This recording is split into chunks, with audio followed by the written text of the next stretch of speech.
지역의 생생한 현장을 전달합니다. 리포터 취재 현장.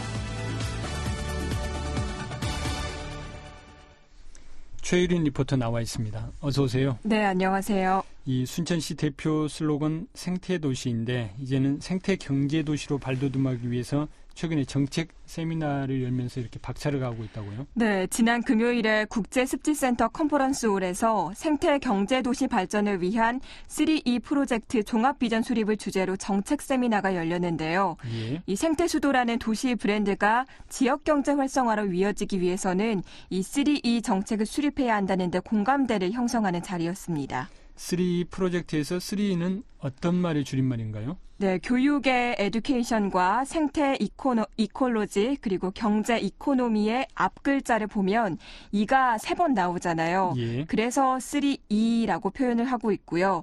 이 순천시의 생태와 교육의 강점을 살려서 경제를 특화시키는 혁신 성장 전략이라고 할 수 있습니다. 네. 이 순천시가 3E 프로젝트를 진행하기 적합한 도시인지 그 배경에 대해서 이날 세미나 좌장을 맡은 전남대학교 행정학과 김호균 교수의 말 들어보시죠. 순천시 자체가 지금 생태도시, 그 순천만 정원, 그 다음에 세계적인 습지로서 지금 많이 알려져 있기 때문에 그거를 기본적인 토대로 해서 일자리도 늘리고 그 다음에 경제적인 부가가치도 창출시킬 수 있기 때문에 지금 이 3E 전략을 쓰고 있는 걸로 교육 부분도 사실은 그 미래의 어떤 그 잠재적인 성장 동력의 원천이 될 수 있는 게 에듀케이션 교육이기 때문에 순천은 특히 다른 그 지자체에 비해서 교육이라든지 문화 인프라가 잘 되어 있다고 생각을 하고 있고 앞으로 더욱더 무궁무진하게 발전할 수 있는 가능성도 크다고 보기 때문에 3 플랜을 짜고 있지 않나 그렇게 생각을 합니다. 상당히 가능성이 있다고 보셨네요. 우리 네. 김호균 교수님께서는. 그러니까 생태 자원을 바탕으로 축적된 정원 문화를 통해서 지역 경제를 특화시키자 이런 의도라고 할 수 있겠네요. 맞습니다. 지속 가능한 생태도시 순천이라고 하면 교육과 생태, 경제 분야를 중점적으로 해서 도시 환경 문제를 해결해야 한다는 데서 출발했는데요. 예. 이 순천시가 국제 정원 박람회를 개최하면서 인프라가 개선되고 또 지역민들도 여기에 대해서 자부심을 갖고 있고 또 순천시도 생태수도라는 슬로건을 걸고 그동안 여러 가지 발전을 위한 노력을 해왔습니다. 예. 그런데 외향적으로 보면 이렇게 브랜드를 알리는 데 성공했지만 내부적인 건 다소 미진하다는 게 전문가들의 의견인데요. 순천대학교 김선명 교수의 얘기 들어보시죠. 그동안 이제 우리 학계에서도 이런 경제와 이런 생태 부분들을 서로 대립적인 부분으로 보는 시각들이 좀 많이 있습니다.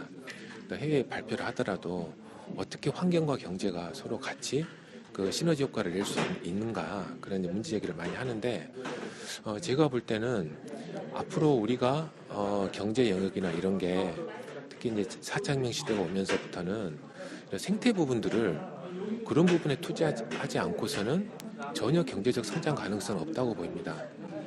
이제 대표적으로 전 세계적으로 온실가스를 좀 규제를 하고 있잖아요. 이런 게 온실가스를 배출되는 산업 부문은 앞으로 가능성이 없거든요.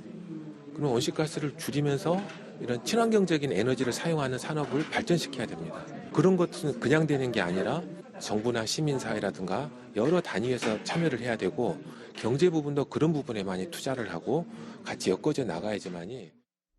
순천대학교 교수님께서는 생태에 대한 투자 필요성을 강조하셨네요. 네. 그렇다면 순천시의 3E 프로젝트 발전 전략을 좀 정리해 주시죠. 이 생태가 경제로 이어지는 신성장 동력 사업을 추진하는 방안의 핵심은 에너지 자립 도시를 구축하는 건데요. 예. 이를 통해서 순천형 창업 생태계를 조성하는 건 그린칼라 일자리, 그러니까 생태계와 생물 다양성을 보존하고 복원하는 일을 하는 농업, 제조업, 건설업 등 산업 전반에 걸친 일자리를 확대하는 방향으로 나가야 한다라는 데 의견이 모아졌고요. 예. 또한 지자체에서 관련된 조례를 제정하는 걸 증가시킬수록 경제적 성과가 크다는 결과를 보면서 순천시의 적극적인 움직임도 요구됐습니다. 생태를 통한 일자리 창출. 네.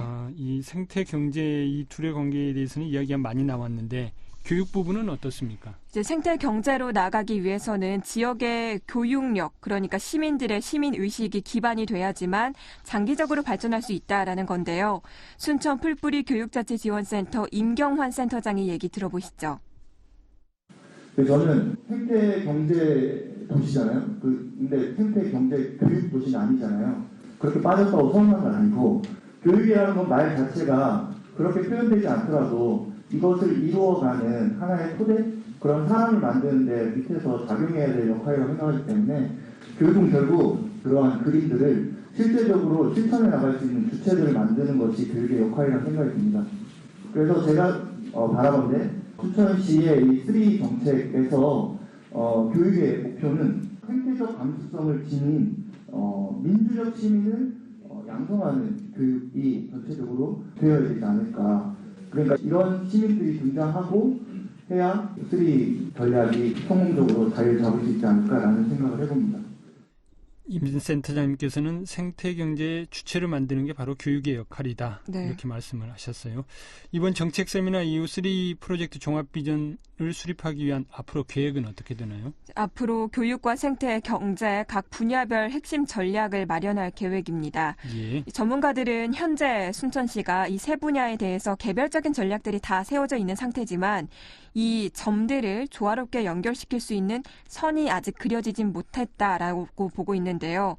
생태 경제를 기반으로 한 순천시의 청사진은 어떻게 그려볼 수 있고 또 어떤 추진 체계를 갖춰야 하는지 순천대학교 김선명 교수에게 들어봤습니다. 그래서 이제 순천시 같은 경우가 생태 수도라는 브랜드가 알려졌기 때문에 외향적인 것뿐만 아니라 내부적으로도 그런 생태 산업들에 많이 투자를 하고 또 생태 산업을 이끌어가기 위한 시민 참여도 많이 이끌어내고 그러기 위해서 시민 교육 부분도 상당히 중요하다는 거죠. 또 개인의 큰 대자본의 투자가 아니라 그런 협동조합적인 투자, 시민 집단적인 공동체 투자죠. 그래야지만이 친환경적인 발전을 도모할 수가 있지. 그러지 않으면 여전히 과거의 그런 선형적인 도시 발전, 팽창적인 거, 소비적인 거, 또 이런 환경 파괴적인 산업밖에 될 수가 없다라는 거죠. 그래서 우리 순천시가 생태수도라는 브랜드를 가지고 있으니까 이제는 그 콘텐츠를 채울 수 있는 생태 산업, 또 친환경 에너지, 또 시민 참여, 그걸 백업해 줄 수 있는 전반적인 생태 교육, 이게 하나의 모형으로 만들어져서 이루어졌을 때 그게 계속해서 실현 가능하지 않을까라고 생각을 하는 겁니다. 네, 순천시는 생태 경제를 추진하면서 이를 통해 지역 경제 활성화를 기대하고 있는데요. 예. 현재는 기초적인 단계로 앞으로는 지자체를 중심으로 학자들과 함께 구체적인 정책으로 끌어낼 계획입니다. 예. 오늘 조금 어려운 얘기들을 나눴는데 이 시민들이 이해하기 쉽도록 내용을 만드는 것도 중요할 것 같습니다. 네. 오늘 내용 잘 들었습니다. 고맙습니다. 네, 감사합니다. 최유린 리포터였습니다.